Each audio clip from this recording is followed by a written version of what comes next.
దక్షుడు భోగభాగ్యాలతో తొలతూగుతూ స్వర్గ సుఖాలు అనుభవిస్తూ వాటిల్లో ఆనందం లేదని అన్నింటినీ పరిత్యజించి సత్యాన్వేషణ కోసం అడవులకు వెళ్లిన గొప్ప త్యాగశీలి.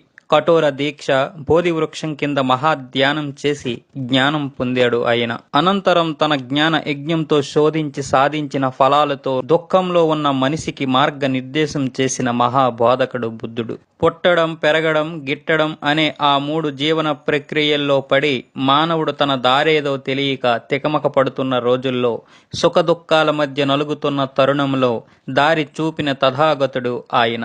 బుద్ధుడు తాను దేవుణ్ణని చెప్పలేదు, తనను తాను అలా ఆరాధించవద్దన్నాడు. ఒక మార్గం అందించాను, అది నా అనుభవంలోంచి పుట్టింది, దాన్ని మీరు అనుసరించి జీవిత సత్యం తెలుసుకోవచ్చు అని ప్రజలకు ఆయన బోధించాడు. విశ్వాసం కంటే అవగాహనకే ఎక్కువ ప్రాధాన్యమిచ్చాడు. ఇది సశాస్త్రీయమైనది, నేను చెప్పానని మీరు నమ్మాల్సి